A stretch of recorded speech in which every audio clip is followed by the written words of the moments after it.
देखिए, हमें इत्तला मिल रही है कि उनकी जो लाइव स्ट्रीमिंग है उसके ऊपर पाबंदी लगा दी गई है या वो नहीं दिखाया जाएगा। तो अब देखना ये है कि सुप्रीम कोर्ट किस हद तक अपने हुक्म की तकमील करवाती है। उनको खौफ है, उनको डर है कि कल खान साहब की तस्वीर आनी है, तो लिहाजा वो फिर इतनी ज़्यादा हर जगह के ऊपर चलेगी, तो ये एक जो है वो कैंपेन या जो एक लोगों की मोहब्बत है खान साहब के साथ, उसको वो समझ रहे थे कि ये बड़ा गलत हो रहा है, क्योंकि फिर हर तरफ आज खान चलेगा, वैसे भी हर तरफ चलता है। तो उनको इस खौफ की वजह से बाकायदा तौर पर उनके नैरेटिव में शामिल करवाया गया कि आपने जाकर इसको अपोज करना है कि एक गुड टू सी यू कहने वाला मामला दोबारा आ रहा है।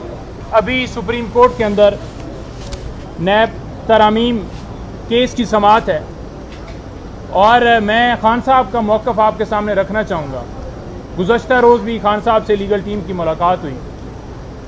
ये बताया गया जी कि बल्कि हमसे पूछा गया कि खान साहब क्या मौक़िफ़ रखेंगे, क्या कहेंगे। तो खान साहब का बड़ा दो टोक मौक़िफ़ है। ये जो खान साहब की एप्लीकेशन थी नैब तरामीम जो की गई थी इसलिए कि अपने केसेस ख़त्म करवाए जाएं, तो खान साहब ने कहा कि मैं उस बात पे कायम हूँ, क्योंकि अगर ये दरख्वास्त जो खान साहब की एक्सेप्ट हुई थी तरामीम की हद तक, अगर अब भी सुप्रीम कोर्ट के अंदर वही फैसला बरकरार रहता है तो ये नुकसान किसको होगा। अगर प्रैक्टिकली देखा जाए तो इमरान खान साहब के केसेस चलते रहेंगे, क्योंकि 50 करोड़ से वो नीचे मालियत के केसेस हैं। लेकिन खान साहब ने क्या कहा है? खान साहब ने कहा है कि मैं अपने असूलों पे कायम हूँ और मैं चाहता हूँ कि मुल्क के अंदर कानून और आइन की बालादस्ती हो, तो लिहाजा मेरा जो मौक़िफ़ था हम उस मौक़िफ़ पे कायम हैं। और जो हमने पटिशन दायर की थी जिसमें फ़ैसला ये आया था कि नैब तरामीम कुछ जो हैं कदम करार दी गई थी, हम उसी पे कायम हैं, हम उससे पीछे नहीं हटने वाले और उसी मौक़िफ़ को अडॉप्ट करेंगे। लेकिन अगर दूसरी तरफ देखा जाए, अगर फ़ैसला इमरान खान की जो वो फ़ैसला था उसके ख़िलाफ़ आता है, तो फिर आप देख लें कि ये जितने आज करप्शन, ये मामलात, ये जायदादें, ये सारी प्रॉपर्टियाँ, ये अकाउंट, ये बनाने वाले सारे जो हैं ये बेनिफिट लेंगे। लेकिन खान अपने केसेस का नहीं सोच रहा, वो सोच रहा है, इस मुल्क का सोच रहा है कि जो करप्शन करे वो उसको कानून के मुताबिक ट्रीट किया जाए। ये कैसा कानून कि अगर आप 1 करोड़, 2 करोड़, 4 करोड़, 10 करोड़ की करप्शन करेंगे तो आपको कोई नहीं पूछेगा, और अगर 50 करोड़ से ज़्यादा की आप करप्शन करेंगे तो फिर आप कानून की गिरफ्त में आएंगे।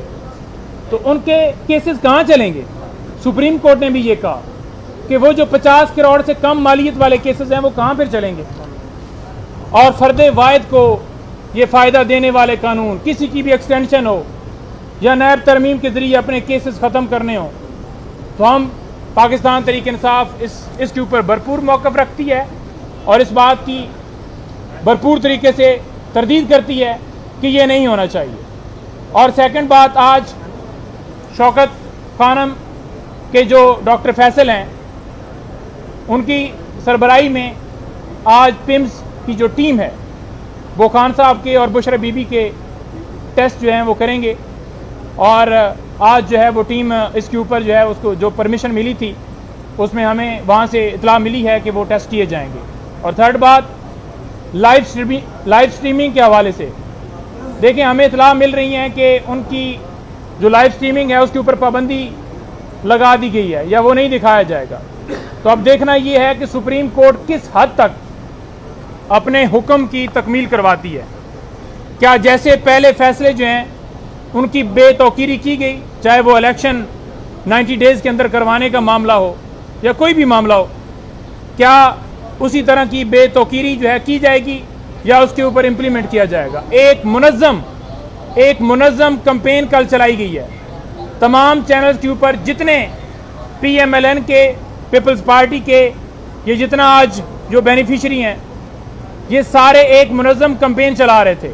एक तो जो जस्टिस बाबर सत्तार के हवाले से कि उसने क्यों कहा है कि ये कैसे रिकॉर्डिंग की जाती है, कैसे वीडियो कैमरे लगाए जाते हैं और कैसे लोगों के बेडरूम में घुसा जाता है, उससे पीछे हटा जाए।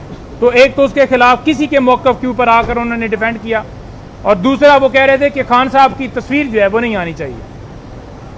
उनको खौफ है, उनको डर है कि कल खान साहब की तस्वीर आनी है तो लिहाजा वो फिर इतनी ज़्यादा हर जगह के ऊपर चलेगी, तो ये एक जो है वो कैंपेन या जो एक लोगों की मोहब्बत है खान साहब के साथ, उसको वो समझ रहे थे कि ये बड़ा गलत हो रहा है, क्योंकि फिर हर तरफ आज खान खान चलेगा, वैसे भी हर तरफ चलता है।